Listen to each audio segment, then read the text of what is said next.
Shesha Shunyavadi Paschatadesha Tadane Shri Krishna Chaitanya Prabhu Nityananda Sri Advaita Gadadhar Shivasadi Gaur Bhakta Vrinda Hare Krishna Krishna Krishna Hare Hare Hare Rama Rama Rama Hare Hare.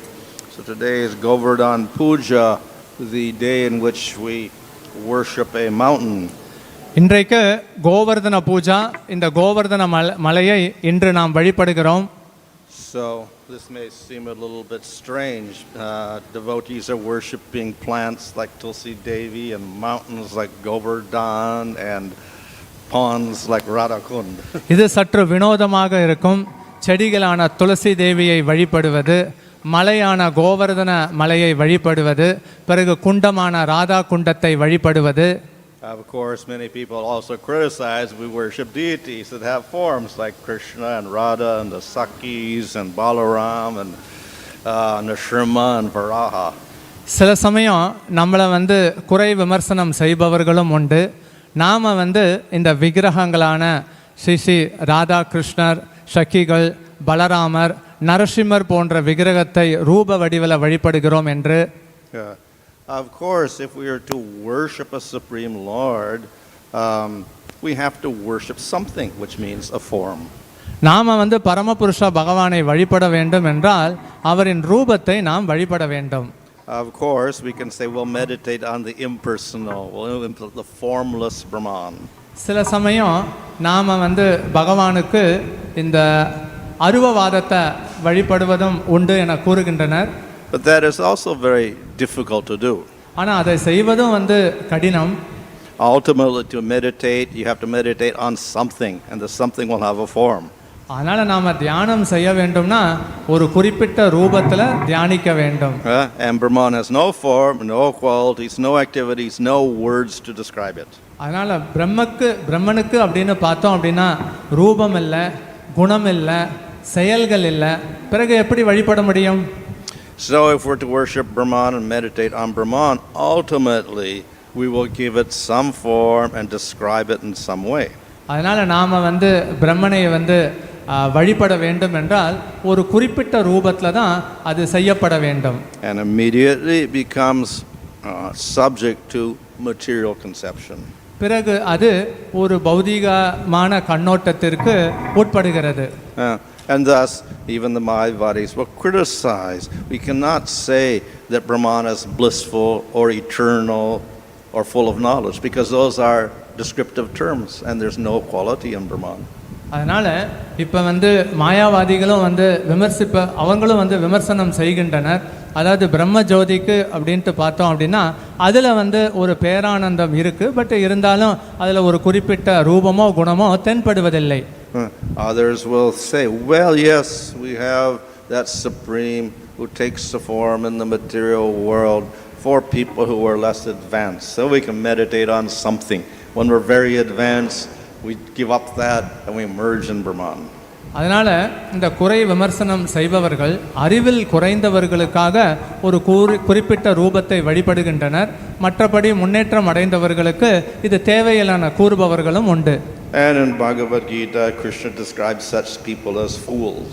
பகவத்கீதையில் இப்பேற்பட்ட மக்களை கிருஷ்ணர் மூடர்கள் என அழைக்கிறார். They think I am some unmanifest with no form, qualities and activities. Then I come in the material world and I have a form, but it's material. So that's foolish. அதனால் அந்த மூடர்கள் பௌதிக உலகத்தில் பகவான் வரும்பொழுது அவர் ஒரு பௌதிக ரூபத்தை எடுத்துக்கொள்வதாக நினைக்கின்றனர். The solution is that the Lord has form, qualities and activities which we meditate on, but they are not material, they are purely spiritual. அதனால் பகவானிடத்தில் இந்த நாம ரூப குண லீலைகள் எல்லாம் இருக்கு. ஆனால் இது பௌதிகமானது அல்ல. However, according to our contamination of material things, when we meditate or see the form of the Lord or remember his qualities, we're bound to put some material conception on the Lord. அதனால் நமது பௌதிக கலங்கம் காரணமாக பகவானிடத்தில் அந்த திவ்யமான குணத்தை காண நேரிட்டாலும் அதிலேயும் அந்த பௌதிக கலங்கம் இருப்பதை போல நாம உணர்கிறோம். And thus Krishna is beautiful. So then the artist will try to make Krishna with a beautiful form. கிருஷ்ணர் அழகானவர், அதனால் அந்த ஓவியர் கிருஷ்ணரை அழகாக வரைகிறார். But then we look at it and say, this looks like one Bollywood actor. பிறகு அது பார்த்தோம் அப்படின்னா கருமை நிறத்தில் இருக்கிறார் என உணர்கின்றனர். Because the artist also has a material conception of what is beauty, and we also have material conceptions. அதனால் அந்த ஓவியக்காரரும் பௌதிக கண்ணோட்டத்தில் அழகுனா இப்படின்னு அவர் நிர்ணயிக்கிறார், அதுபோல நாமும் நினைக்கிறோம். Nevertheless, the purer a person becomes as a devotee, then the person can actually see the spiritual form of the Lord. அதனால் அப்பேற்பட்டவர் பக்தனாகும் பட்சத்தில் பகவானுக்கு ரூபம் இருக்கு அப்படிங்கிறத உணர்கிறார். And that is the purpose of the deity forms. அதனால தான் இங்கே இந்த அர்ச்ச விக்கிரகத்துக்கு ஒரு குறிப்பிட்ட ரூபம் உள்ளது. We can see those forms, and in the beginning we will have material conceptions. அதனால் நாம் அந்த ரூபத்தை பார்க்கிறோம், ஆனால் அது பௌதிக கண்ணோட்டத்தில் பார்க்கக்கூடாது. However, through knowledge of Scripture, we understand Krishna has not got a material form. நாம் சாஸ்திர கண்ணோட்டத்தில் பார்க்கும் பொழுது இப்பேற்பட்ட ரூபம் பௌதிகமானது அல்ல அப்படிங்கிறத உணர்கிறோம். So when we see the form or meditate on this form of the deity, as we advance, gradually we will see the spiritual form. அதனால் நாம் பக்தியில் முன்னேற்றம் அடையும் பொழுது ரூபத்தை கண்டு அந்த ரூபத்தை தியானிக்கும் பொழுது அவருக்கும் ஒரு திவ்யமான ரூபம் இருக்குது அப்படிங்கிறத உணரலாம்.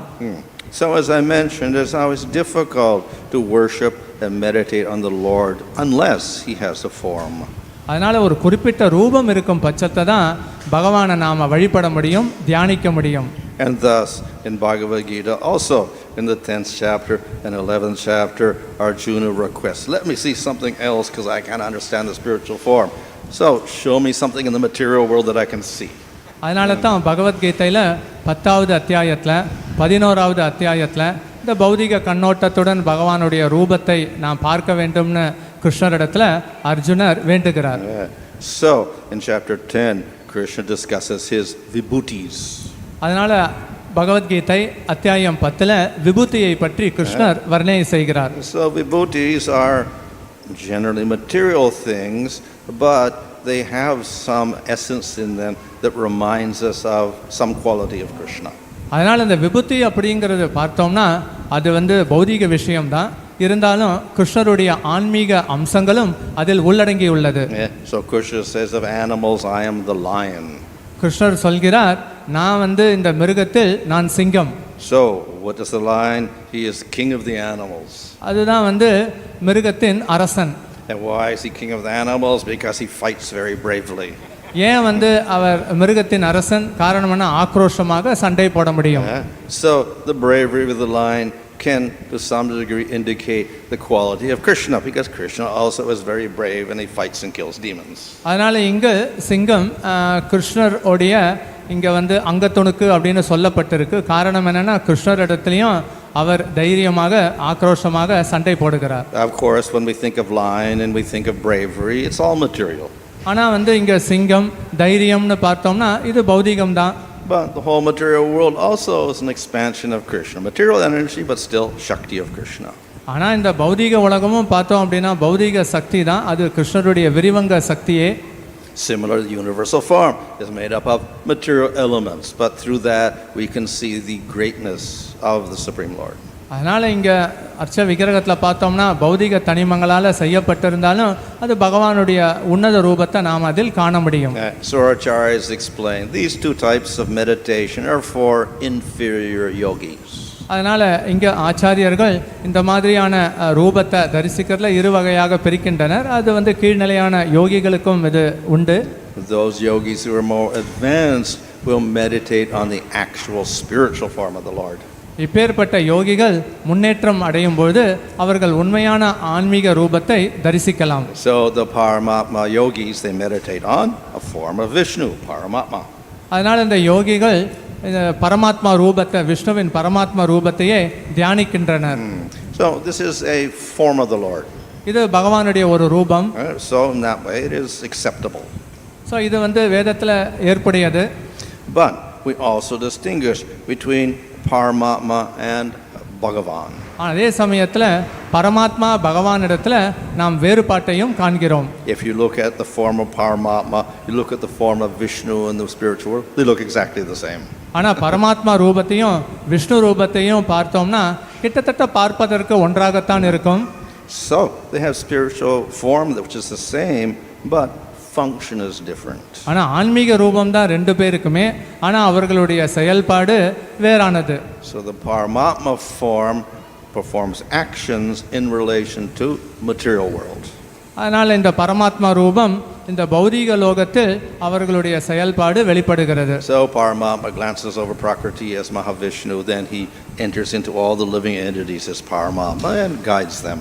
அதனால் இந்த பிரகிருத்தியில் அவர் மகாவிஷ்ணுவாக இந்த உலகத்தில் எங்கும் வியாபித்து பரமாத்மா ரூபத்தை வெளிப்படுத்துகிறார். So these activities of Paramatma are definitely spiritual, but it's related to matter.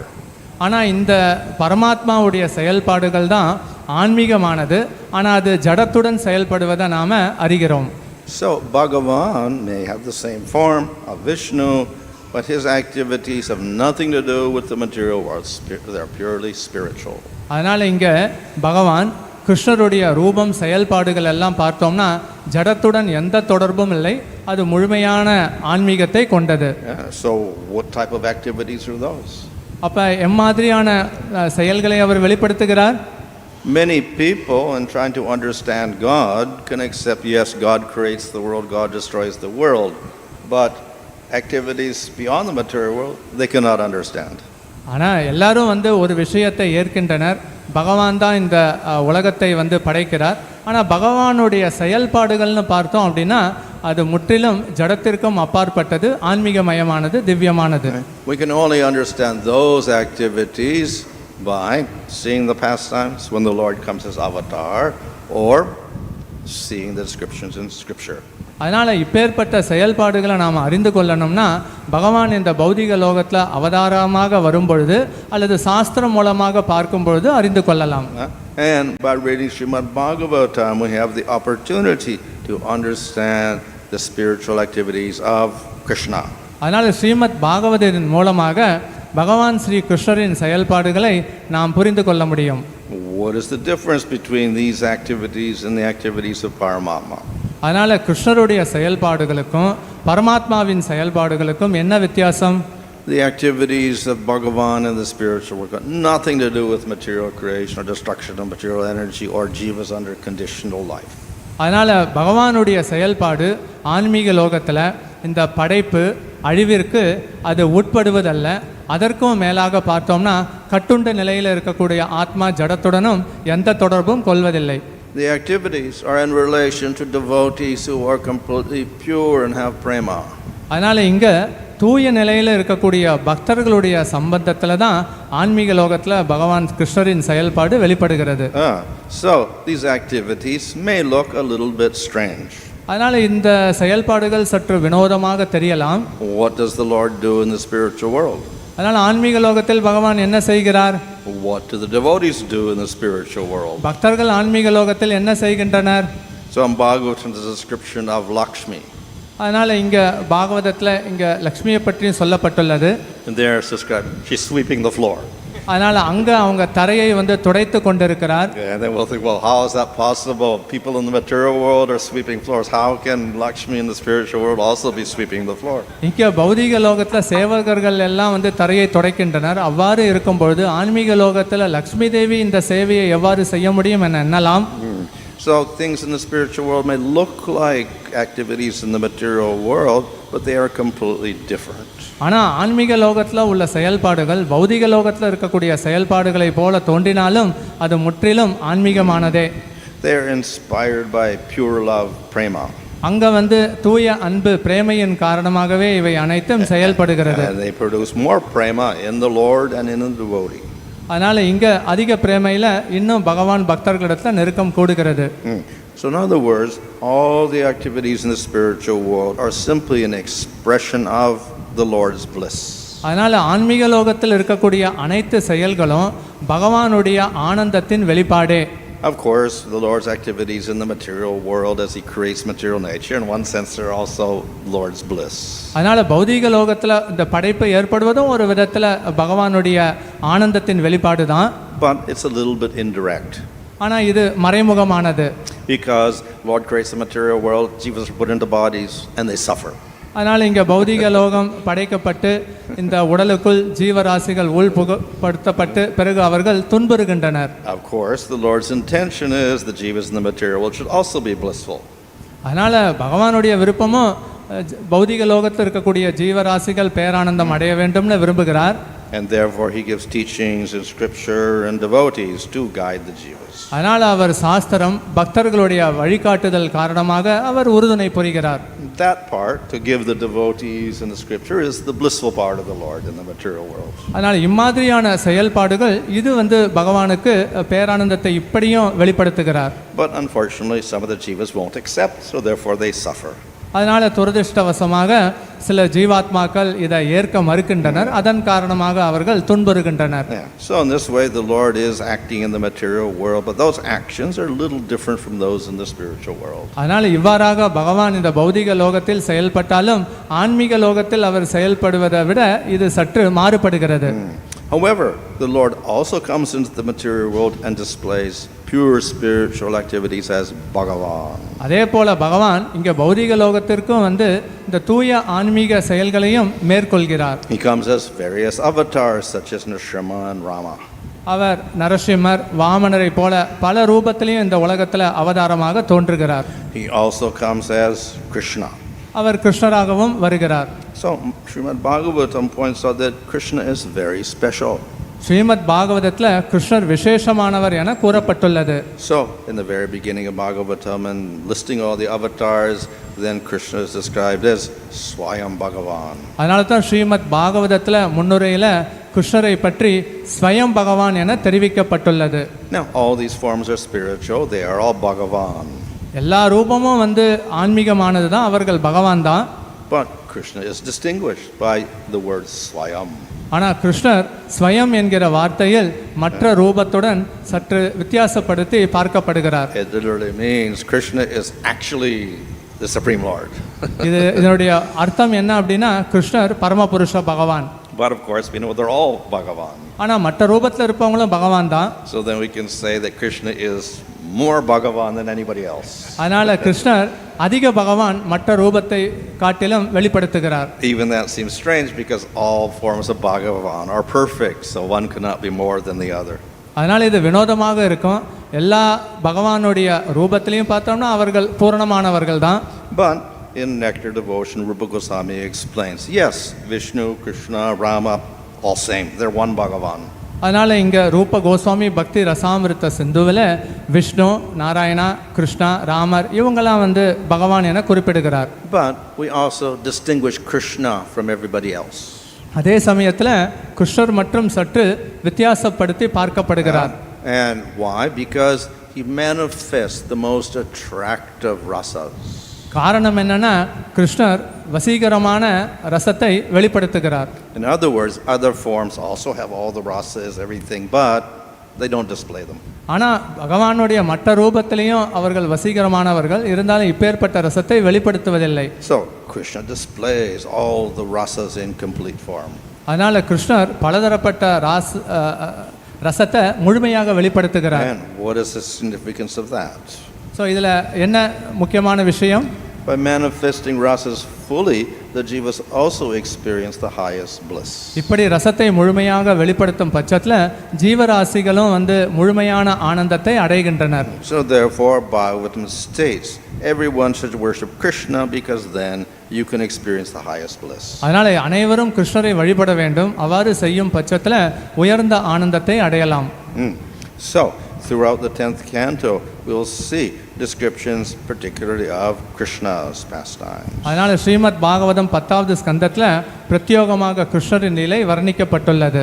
And they all show how Krishna is blissful and he gives bliss to devotees. கிருஷ்ணர் எப்படி அவர் முழுமையான ஆனந்தத்தை சுவைத்து இந்த ஆனந்தத்தை பக்தர்களுக்கு கொடுக்கிறார் என்பதையும் பார்க்கலாம். So in the first chapters of the 10th canto we have a description of how Nanda and Yasoda take care of Krishna. அதனால் இங்கே நாம் பார்த்தோம் அப்படின்னா முதல் அத்தியாயத்திலிருந்து 10வது அத்தியாயம் வரை நந்த மகாராஜர் யசோதா எவ்வாறு கிருஷ்ணரை கவனித்துக் கொள்கின்றனர் என்பது பற்றி குறிப்பிடப்பட்டுள்ளது. There is the Damodar Leela. அதில் வந்து பிரத்யேகமான லீலை என சொல்லும்னா அது தாமோதர லீலை ஆகும். And through that pastime we can understand the most exalted nature of Yasoda. இந்த லீலையின் மூலமாக அன்னை யசோதாவின் உன்னத நிலையை பற்றி அறியலாம். Of course, all the elder gopas and gopis have vatsalya rasa. அதனால மூத்த கோபியர்கள் எல்லாரிடத்துலையும் வந்து வாத்சல்ய பாவம் வெளிப்படுகிறது. And that vatsalya rasa is stronger than sakya or dasya rasa. அதனால் இந்த வாத்சல்ய பாவம் என்பது சாக்கிய ரசம் மற்றும் அந்த தாஷ்ய ரசத்தை விட சக்தி வாய்ந்தது. But Yasoda, among all the elder gopis, has the strongest vatsalya of all. அதனால் இந்த மூத்த கோபியர்களுக்கு மத்தியில் அன்னை யசோதாவின் இந்த வாத்சல்ய பாவம் மிகவும் கெட்டியானது. And that is illustrated in the Damodar pastime. இது Damodara லீலையில் வெளிப்படுத்தப்பட்டுள்ளது. Her vatsalya is so strong that she is willing to punish Krishna. அதனால் அந்த வாத்சல்யம் எந்த அளவிற்கு உன்னதமானதுன்னா கிருஷ்ணரை தண்டிக்க வேண்டும்னு முற்படுகிறார். She is willing to make him fearful and angry. அதனால் அவரை கண்டபோது கிருஷ்ணருக்கு பயம் ஏற்படுகிறது. And all of that is because of her great affection. காரணம் என்னன்னா இது அன்னை யசோதா கிருஷ்ணரிடத்துல கொண்டிருக்கக்கூடிய பேரன்பே. We know that Vasudeva and Devaki also have vatsalya rasa. Vasudevar Devaki இவர்களிடத்திலையும் வந்து வாத்சல்ய பாவம் உள்ளது. But they would never dare to make Krishna angry or make Krishna cry. அதனால் அவர்கள் கிருஷ்ணரை கோபமூட்டும் விதத்திலேயோ கிருஷ்ணரை அழ வைக்கவோ அவர்களால் முடியவில்லை. They wouldn't dare tie him up. அதனால் கிருஷ்ணரை கட்டி போடுவதற்கு பற்றி என்ன சொல்வது? Similarly, Rama's mother and father don't dare tie up Rama. அதே போல ராமரின் தாய் தந்தையரும் வந்து ராமரை வந்து கட்டி போட முன் வருவதில்லை. But Mother Yasoda acts very boldly. ஆனால் இங்கே அன்னை யசோதா தைரியமாக செயல்படுகிறார்.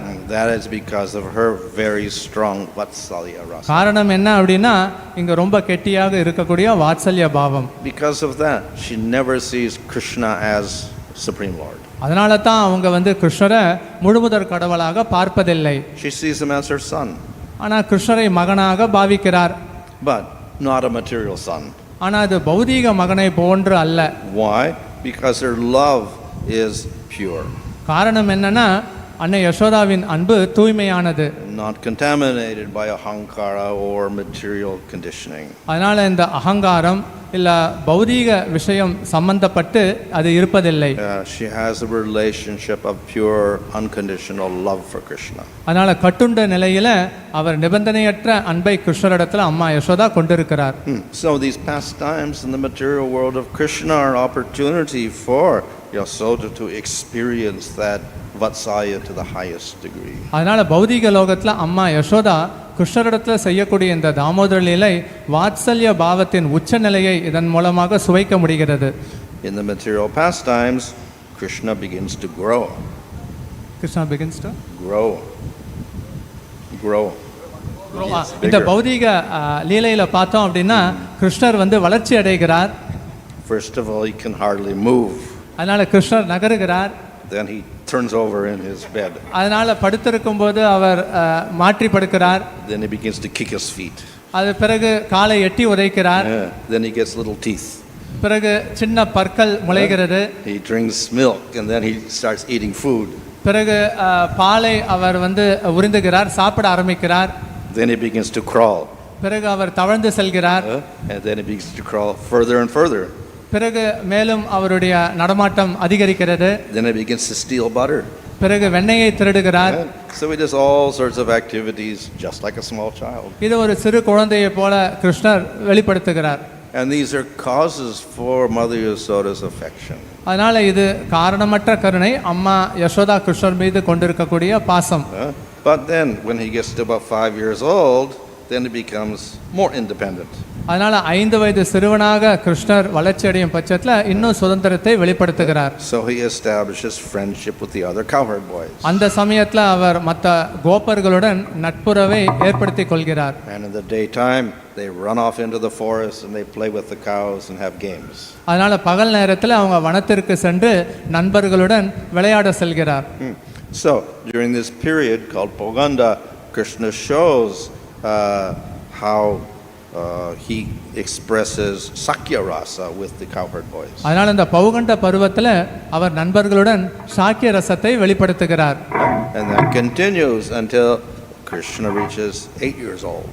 அதனால கிருஷ்ணர் அவருடைய இந்த லீலை 8வது வயது வரை தொடர்கிறது. He grows more and he grows more beautiful. பிறகு அவர் வளர்ச்சி அடைகிறார். வளர்ச்சி அடையும் பட்சத்தில் இன்னும் அழகாக தெரிகிறார். And then he enters into Kaishora period. பிறகு கைஷோர பருவத்திற்கு நுழைகிறார். In that period then he expresses Madhurya Rasa. கைஷோர பருவத்தில் மாதுரிய ரசத்தை வெளிப்படுத்துகிறார். So it's in that period that Krishna began to perform the Ras Leela. அந்த சமயத்தில் பருவத்தின் போதுதான் கிருஷ்ணர் ராசலீலையை அரங்கேற்றுகிறார். And that Ras Leela is considered to be the highest expression of bliss in the spiritual world. இந்த ராசலீலை என்பது ஆன்மீக லோகத்தில் வெளிப்படுத்தக்கூடிய உன்னதமான பேரானந்தம் ஆகும். So in that Ras Leela is displayed the highest music, the highest singing, the highest dancing, the highest acting. அதனால இந்த ராசலீலையில் தான் கிருஷ்ணர் உன்னதமான அந்த இயல் இசை நாட்டியத்தை வெளிப்படுத்துகிறார். And Krishna expands himself for 3 billion gopis. அதனால கிருஷ்ணர் இங்கு 300 கோடி கோபியர்களுடன் அவர் தன்னை விஸ்தரித்துக் கொள்கிறார். And all the gopis experience the highest bliss in Madhurya Rasa. மாதுரி ரசத்துல கோபியர்களும் உன்னதமான பேரானந்தத்தை அடைகின்றனர். So in this way Krishna displays through his form all sorts of pastimes which give bliss to his devotees. அதனால கிருஷ்ணர் அந்த ரூபத்தில் பக்தர்களுக்கு பேரானந்தத்தை வெளிப்படுத்தும் விதத்தில் ரசத்தை வெளிப்படுத்துகிறார். So the Govardhan pastime takes place at the end of his Poganda, just before he is entering Kaishora period. அதனால இங்கே இந்த கோவர்தன லீலை அப்படிங்கிறது அவர் கைஷோர பருவத்தை அடைவதற்கு முன் பௌகண்ட பருவத்தில் அவர் செய்தது. So the Rasa pastimes began when Krishna became 8 years old in the autumn season. அதனால இந்த லீலை எப்ப நடைபெற்றது அப்படின்னா இந்த இலையுதிர் காலத்தின் போது நடைபெற்றது. And 1 year before that is when Krishna had Govardhan pastime. அந்த ஒரு வருடத்திற்கு முன்பு தான் இந்த கோவர்தன லீலை நடைபெற்றது. So Krishna's almost got to Kaishora period. அதனால இந்த கைஷோர பருவத்தில் என கூறலாம். Mother Yasoda and Nanda and the elders still have Vatsalya Rasa. ஆனால் இங்கே நந்த மகாராஜர் அன்னை யசோதா இவர்களுக்கெல்லாம் இன்னமும் வாத்சல்ய பாவத்தை தான் கொண்டிருக்கிறாங்க. The cowherd boys have Sakya Rasa. ஆனால் இந்த இடையர்குல சிறுவர்கள் சாக்கிய பாவத்தை கொண்டுள்ளனர்.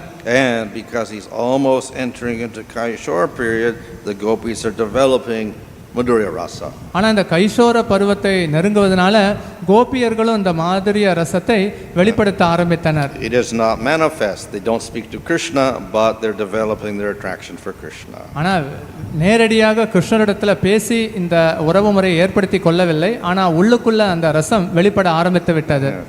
So this pastime of lifting Govardhan is an opportunity for all the devotees to see Krishna.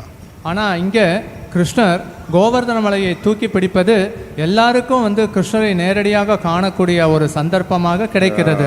Krishna lifted up Govardhan for 7 days. கிருஷ்ணர் இந்த கோவர்தன மலையை 7 நாட்களுக்கு தூக்கி பிடித்தார். Or more correctly 7 days and 7 nights. அதனால 7 பகல் 7 இரவு. And he was lifting up Govardhan with his little finger of his left hand, and he was standing directly under Govardhan. அதனால இங்க கோவர்தன மலையை இடது கை சுண்டு வரலால அவர் தூக்கி பிடித்து நின்றிருந்தார். And everybody was gathered around and everybody could see Krishna continuously. அதனால எல்லாரும் கிருஷ்ணரை சுற்றி கிருஷ்ணரை எல்லாரும் நேரடியாக பார்க்க முடிந்தது. Often the devotees are unsatisfied. பொதுவா பக்தர்கள் திருப்தியற்ற நிலையில் இருப்பதுண்டு.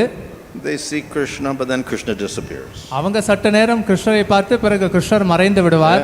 So when Krishna goes to the field, Mother Yasoda and Nanda could no longer see Krishna. கிருஷ்ணர் வனத்திற்கு செல்லும் பொழுது நந்த மகாராஜர் யசோதா அவர்கள் பிரிவில் வாடுவார்கள். So for some hours of the day until the evening time they have to lament. அதனால அவங்க இந்த பகல் நேரத்துல இந்த ரெண்டு பேருமே புலம்பிக் கொண்டிருப்பார்கள். And then Krishna comes home and they're happy again. பிறகு கிருஷ்ணர் மீண்டும் இல்லத்திற்கு வந்த பிறகு அவர்கள் மீண்டும் மகிழ்ச்சி அடைவார்கள். Cowherd boys are opposite. They get to see Krishna in the morning, go out and play in the field. Evening time they go home. Separation from Krishna. ஆனால் இதற்கு நேர் எதிர்மறையாக இடையர் குல சிறுவர்கள் பகல் நேரத்துல கிருஷ்ணருடன் விளையாடி மாலை நேரத்துல அவங்களுடைய இல்லத்திற்கு திரும்பி விடுவார். And gopis again, they see Krishna in the morning, go out in the fields, and then he comes back in the evening. பிறகு கோபியர்களும் கிருஷ்ணரை அவங்க காலையில வனத்திற்கு செல்லும்போது பார்ப்பார்கள், மீண்டும் அவர் மாலை நேரத்திற்கு இல்லத்திற்கு வரும்போது பார்ப்பதுண்டு. Then middle of the night they have Raslila. பிறகு இந்த இரவு நேரம் முழுக்க அவர்கள் ராசலீலையை கொண்டிருப்பார்கள். But in the morning they separate from Krishna again. ஆனா இங்க பகல் என காலை நேரம் வரும் பொழுது கிருஷ்ணருடைய பிரிவு அவர்களுக்கு ஏற்படுகிறது. So in all these pastimes there is meeting and separation, and consequently sometimes they're happy, sometimes they lament. அதனால இந்த மாதிரியான இந்த லீலை செயல்பாட்டில் பார்த்தோம் அப்படின்னா பக்தர்கள் கிருஷ்ணரை சந்திப்பதுண்டு, பிரிவு ஏற்படும், சில சமயம் திருப்தி, சில சமயம் திருப்தியற்ற நிலைக்கும் வருவார்கள். But for 7 days and night everybody saw Krishna continuously, no separation at all. ஆனா இந்த 7 நாட்கள் கிருஷ்ணருடைய பிரிவு இல்லாம அப்படியே முழுமையாக 7 நாட்கள் முழுவதும் கிருஷ்ணரை கண்டு கொண்டிருந்தார்கள். So all the elders and Nanda Yasoda could experience Vatsalya rasa. அதனால இந்த 7 நாட்களுக்கும் நந்த மகாராஜர் யசோதா முழுமையான வாத்சல்ய பாவத்தை வெளிப்படுத்தினர். What do? They try to protect Krishna. என்ன செய்கின்றனர்? கிருஷ்ணருக்கு பாதுகாப்பு கொடுக்கின்றனர். So Krishna's lifting up the hill and they say Krishna's getting tired, we have to help him. கிருஷ்ணர் மலையை தூக்கி பிடித்துள்ளார், அவருக்கு சோர்வு ஏற்பட்டிருக்கும், அவருக்கு ஏதோ ஒரு விதத்தில் நாம் உதவி செய்ய வேண்டும். So all the elder men, they get sticks and they start holding up Govardhan hill. அதனால இந்த மூத்த கோப்பர்கள்லாம் கைத்தடியை வைத்துக்கொண்டு அவர்கள் கிருஷ்ணருக்கு கைத்தாங்கலாக கோவர்தன் மலையை தூக்கி பிடிப்பதுண்டு. All the cowherd boys are joking with Krishna. அங்க இடையர் குல சிறுவர்கள் எல்லாம் கிருஷ்ணருடன் நகைச்சுவை உணர்வு கொண்டிருந்தனர். And all the gopis are looking at Krishna with Madhurya rasa. எல்லா கோபியர்களும் கிருஷ்ணரை மாதுரிய ரசத்தில் பார்த்து கொண்டிருந்தனர். So simultaneously one Krishna is there, but all the different devotees express their various rasas for Krishna. ஆனா இங்க ஒரு கிருஷ்ணர் தான் இருக்கிறார், ஆனா பல பக்தர்கள் பலவித ரசத்தை வெளிப்படுத்தி கொண்டிருந்தனர். And Krishna satisfies them all simultaneously. கிருஷ்ணர் எல்லாரையும் ஒரே சமயத்துல அவரால் திருப்தி செய்ய முடிந்தது. The very first verse of Nectar Devotion is Akila Rasa Amrita Murti. Krishna is the very form of all rasas. அதனால இங்க பக்தி ரசாமிருத்த சிந்துவின் முதல் ஸ்லோகத்துல அகில ரசாமிருத்த மூர்த்தி அப்படின்னா எல்லா ரசத்தையும் வெளிப்படுத்துவர் பகவான் ஸ்ரீ கிருஷ்ணரே. Usually in pastimes he will display those rasas separately for individuals. பொதுவா இந்த லீலை என வரும் பட்சத்துல தனிப்பட்ட நபர்களுக்காக இந்த ரசத்தை தனிப்பட்ட முறையில் வெளிப்படுத்துவார். But sometimes, as in the Govardhan pastime, all the rasas are expressed by the devotees and Krishna. ஆனா இந்த கோவர்தன் லீலையில எல்லா தரப்பட்ட இந்த ரசங்களும் பக்தர்களும் பகவானும் வெளிப்படுத்தியதை பார்க்கலாம். This is very different from the other forms of God. அதனால இது பகவானுடைய மற்ற ரூபத்திலிருந்து ரொம்ப வித்தியாசப்படுகிறது. Most of the other forms will express dasya rasa. மற்ற பகவானுடைய ரூபம் எல்லாம் தாஷ்ய பாவத்தை தான் வெளிப்படுத்துவார்கள். Krishna displays all rasas. ஆனா கிருஷ்ணர் எல்லா ரசத்தையும் வெளிப்படுத்துகிறார். And Krishna displays all rasas even simultaneously as with Govardhan.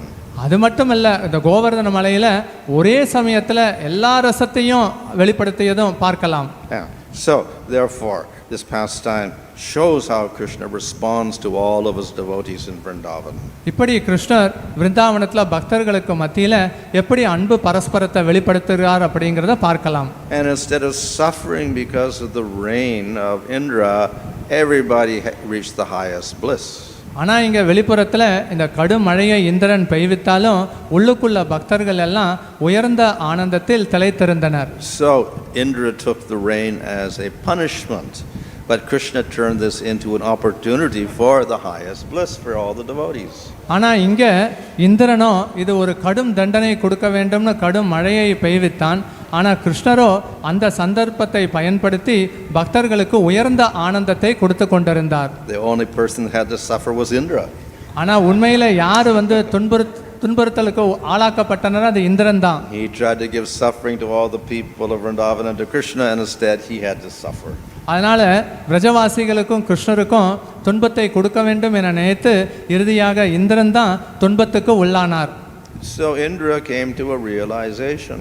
Indira பிறகு அவருக்கும் ஒரு உணர்வு ஏற்பட்டது.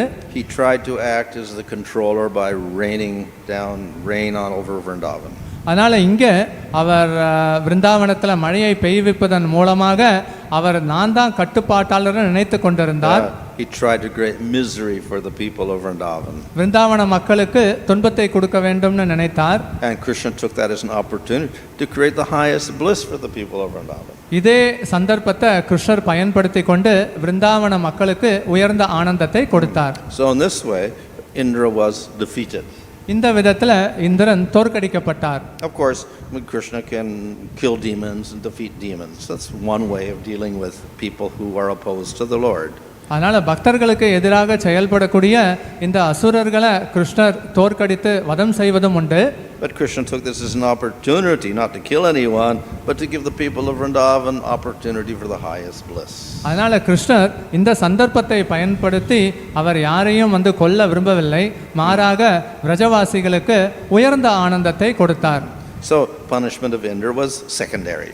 அதனால் இங்கே இந்திரனுடைய தண்டனை அப்படிங்கிறது இரண்டாம் தரமானது. Of course, Indra came later and privately apologized. ஆனால் இந்திரன் தனிப்பட்ட முறையில் அவர் மன்னிப்பு கோரினார். He also came with Surabhi. அவர் சுரபி பசுவுடன் வந்தார். This was the opportunity also to give Krishna the name Govinda. அதனால் இங்கே கிருஷ்ணருக்கு கோவிந்தா அப்படிங்கிற நாமத்தை கொடுப்பதற்கு இது சந்தர்ப்பமாக அமைந்தது.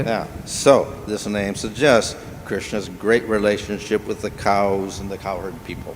அதனால் இது கிருஷ்ணர் பசுக்கள் மற்றும் இடையர் குழு சிறுவர்களுடன் நெருங்கிய தொடர்பு கொண்டிருக்கிறார் என்பது ஒரு அர்த்தம்.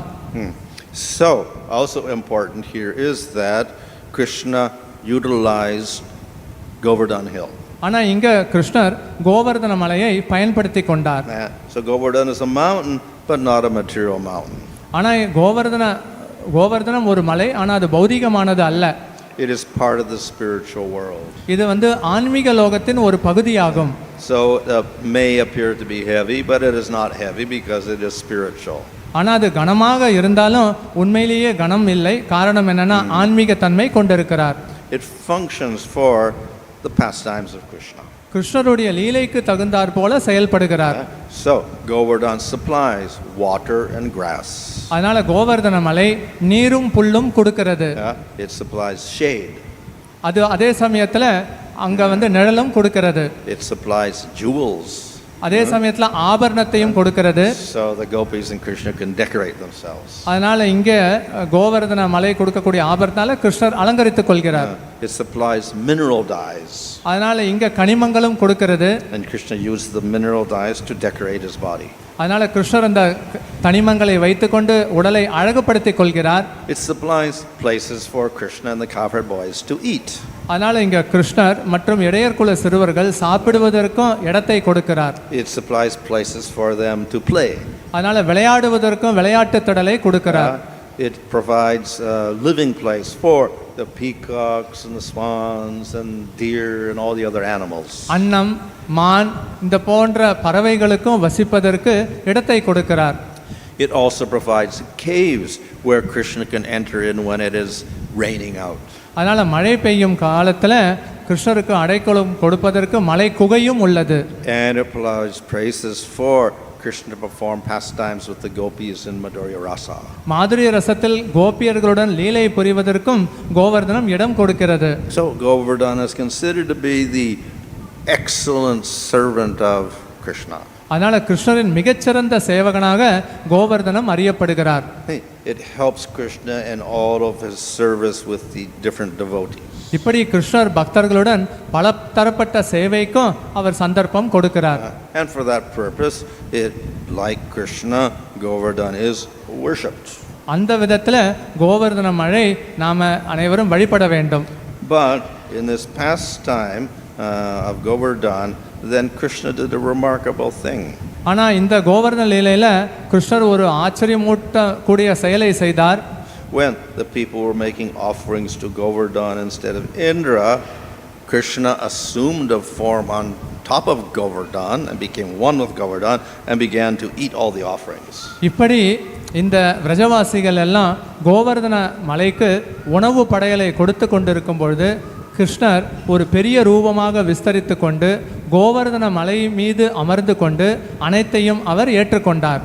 So the people of Vrindavan were not just offering to Govardhan, they're actually offering everything to Krishna.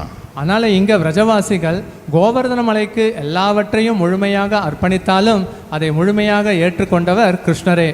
So Govardhan is not just the best servant of Krishna, also it is Krishna himself. அதனால கோவர்தனம் சிறந்த சேவகன் மட்டும் இல்ல, அவர் சாக்ஷாத் கிருஷ்ணரே. Of course, from material point of view, how can people worship a mountain or a rock? அதனால நம்ம இப்ப கேட்கலாம், பௌதிக கண்ணோட்டத்தில் எப்படி ஒருவர் மலையை வழிபடலாம்? But from the spiritual point of view, Krishna can assume any form. ஆனா ஆன்மீக கண்ணோட்டத்தில் கிருஷ்ணர் எந்த ரூபத்தையும் எடுத்துக்கொள்ளலாம். And it becomes non-different from Krishna. அந்த மலை கிருஷ்ணரிடமிருந்து வேறுபட்டதும் அல்ல. So we can worship Govardhan also as Krishna himself. அதனால நாம கோவர்தன மலையை கிருஷ்ணராகவே வழிபடலாம். And therefore we can place him on the altar like that. அதனால நாம இப்படி கோவர்தன மலையை வழிபடலாம். So anyway, this pastime of Govardhan took place in the autumn season 1 year before Raslila was manifested. ராசலீலை செய்வதற்கும் ஒரு வருடத்திற்கு முன்பு இந்த கோவர்தன லீலையானது இலையுதிர் காலத்தில் நடைபெற்றது. So it is a great stimulus for all the rasas and particularly for the gopis. அதனால இது எல்லா ரசத்திற்கும் ஒரு உந்துதலை ஏற்படுத்தியது, குறிப்பாக கோபியர்களுக்கு. So it was an introduction to the Raslila. அதனால இது ராசலீலைக்கு ஒரு முன்னோட்டமாகவும் அமைந்தது. So when the Raslila took place, then the gopis and Krishna had full expression of Madhurya Rasa. இப்படி கோபியர்களும் கிருஷ்ணரும் ராசலீலையில் கலந்து கொண்ட போது இந்த ராசலீலையின் முழுமையான உணர்வையும் வெளிப்படுத்தினார்கள். So the Govardhan pastime is pastime that happened once. அதனால இந்த கோவர்தன லீலை என்பது ஒரு தடவை தான் நடைபெற்றது. But then the Raslila pastime didn't happen once, it happened every night for the next 4 years. அதனால இந்த ராசலீலை என்பது அடுத்து வரக்கூடிய 4 ஆண்டு காலக்கும் ஒவ்வொரு இரவும் நடைபெற்றது. So this was the full manifestation of Krishna and Madhurya Rasa. அதனால கிருஷ்ணர் மாதுரிய ராசத்துல இந்த ரசத்தை முழுமையாக வெளிப்படுத்துகிறார். And therefore the Raslila is considered to be the very height of expression of Madhurya Rasa. அதனால இந்த ராசலீலை தான் மாதுரிய ரசத்தின் உச்சமாக போற்றப்படுகிறது. Hare Krishna. Hare Krishna, Krishna Krishna, Hare Hare, Hare Rama, Rama Rama, Hare Hare. So Maharaj, we are very grateful and thankful to for this amazing class and for this entire description of Govardhan Leela and how it is a prelude to the full expression of Madhurya Leela, which comes a little later. So Srila Vishwanath Chakravarti Thakur has compiled this wonderful book called Shri Vraj Riti Chintamani. It is a transcendental tour of Vrindavan. அதனால இங்கே ஸ்ரீ விரஜரித்தி சிந்தாமணி ஸ்ரீல விஸ்வநாத சக்கரவர்த்தி டாக்கூர் அவர்களால் இயற்றப்பட்டு மகாராஜ் அவர்களால் மொழிபெயர்க்கப்பட்டுள்ளது. இது முழுமையான ஆன்மீக விருந்தாவனத்தை பற்றி உள்ளடக்கியுள்ளது. And we are very fortunate that His Holiness Bhanuswami Maharaj has translated it for us. நமக்காக தவத்திரு பானுசாமி மகாராஜ் அவர்கள் இதை மொழிபெயர்த்துள்ளார். And especially because today is Govardhan Puja Day, the 3rd chapter of this book, it's a very short, sweet book. It has 3 chapters. The 3rd book contains the description of Govardhan and how he is Giriraj, he is the Haridas Varya, he is the greatest of the servants of Lord Hari. அதனால் இந்த புஸ்தகத்தில் 3வது அத்தியாயத்தில் எப்படி கோவர்தன மலை ஹரிதாஸ் வாரியா ஹரியின் சிறந்த சேவகன் அப்படிங்கிறத பற்றி ரொம்ப பிரமாதமாக விளக்கப்பட்டுள்ளது. So I'll just read one verse for all of your pleasure. Krishna is the sapphire and the gopis are the gold links on the necklace of Govardhan. அதனால் இங்கே கோவர்தன மலையில் இருக்கக்கூடிய அந்த ஆபரணத்தை போல கோபியர்களும் இங்கு திகழ்ந்தனர். The pastimes of Krishna with the gopis on Govardhan are like its children. அதனால் இங்கே கிருஷ்ணர் கோபியர்களுடன் கோவர்தன மலையில் செய்த லீலையெல்லாம் குழந்தைகளை போல, never separated from it. அதனால் அவங்களால பிரிக்க முடியாது. Let all men glorify Govardhan. அனைத்து ஆண்களும் வந்து கோவர்தனத்தை புகழணும். So this chapter has 60 verses, 46 verses talk about Giriraj. அதனால் 60 ஸ்லோகம் கொண்ட இந்த அத்தியாயத்தில் கிட்டத்தட்ட 46 ஸ்லோகம் கோவர்தன மலையை பற்றி குறிப்பிடப்பட்டுள்ளது.